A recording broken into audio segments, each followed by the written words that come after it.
Donc on va passer à ce qu'on appelle en physique le vecteur position. Alors si en maths vous avez l'habitude de décrire la position d'un point M ici sur le schéma, donc qui correspondrait à la position d'un objet qui nous intéresse, si vous avez l'habitude de la décrire par ses coordonnées simplement x et y, par exemple dans ce cas-là x vaut 6 et y vaut 4, et bien en physique on appelle ça en fin de compte le vecteur position.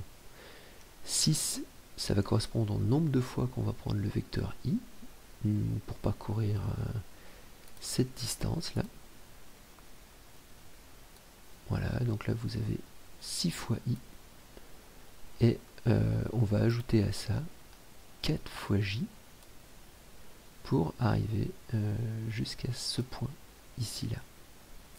Et donc, bon, il est aussi juste de décrire le vecteur, enfin la position du point M par un vecteur que simplement par ses coordonnées. Et finalement, les coordonnées 6 et 4 correspondent à des coordonnées d'un vecteur.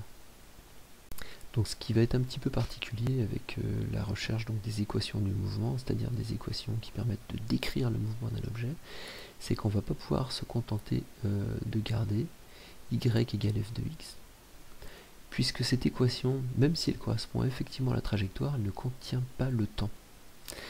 Et nous, comme ce qui nous intéresse, c'est l'évolution de la position d'un objet au cours du temps, il va falloir qu'on recherche l'équation y en fonction du temps. Donc c'est le temps qui va être notre variable, de même qu'on va chercher l'autre équation qui sera x égale f de t. Donc c'est-à-dire que ce sont ces deux équations-là qui vont nous intéresser pour décrire le mouvement, et c'est le t qui va être notre paramètre. Je pense que vous appelez ça en mathématiques des équations paramétriques du mouvement.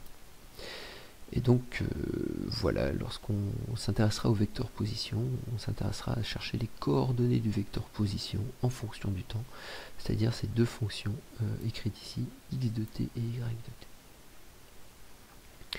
Voilà, ensuite je vous rappelle simplement que pour trouver la norme du vecteur OM, c'est-à-dire la norme de ce vecteur position, on peut utiliser donc le théorème de Pythagore, c'est-à-dire prendre cette distance-là au carré plus celle-là au carré qui va être égale à celle-là au carré, donc les deux côtés du triangle rectangle donnent l'hypoténuse, et donc en prenant la racine carrée, on retrouve la norme du vecteur OM. Voilà. Bon, il est temps de faire un exemple. Donc on va s'intéresser à la trajectoire de chute d'un objet qui est lancé d'une hauteur de 20 mètres. Trajectoire dans le plan, on se limite à deux dimensions x et y. Et donc on vous fournit l'expression de son vecteur position.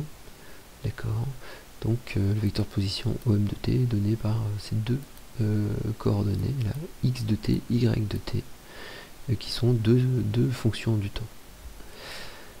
Et donc si vous voulez connaître les valeurs de la position de OM au cours du temps, il suffit de remplacer la valeur du paramètre t par une valeur.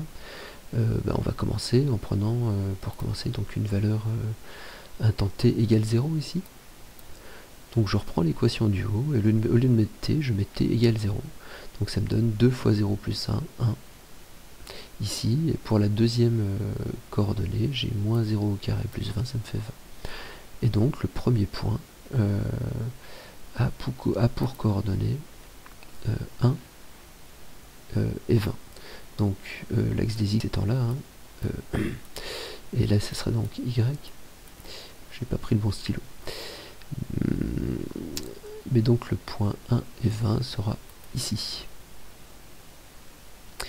À t égale 1, vous refaites la même démarche, c'est-à-dire qu'au lieu de voir t qui vaut 0 comme dans cette ligne-là, on va avoir dans cette ligne-là t qui vaut 1, donc ça fera 2 fois 1 plus 1, 3, et moins 1 au carré plus 20, 19. Donc les coordonnées du vecteur OM à t égale 1 va me donner donc les deux coordonnées de la position qui seront dans ce cas-là 3 et 19. Donc 3 et 19, je suis là. Voilà. Eh bien, je vais vous laisser donc chercher sur votre feuille les autres valeurs correspondantes et mettre la vidéo en pause en attendant. Essayez pour les temps t égale 2, 3, 4, de voir un petit peu ce que ça donne et de compléter votre feuille de cours avec ça. Donc voilà les solutions qu'on peut prendre, en tout cas qu'on va trouver et qui appartiennent à ce graphique.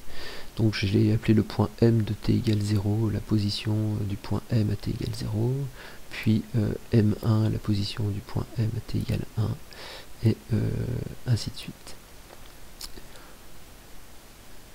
Et je vous laisse vérifier que les points que vous avez trouvés sont bien les bonnes.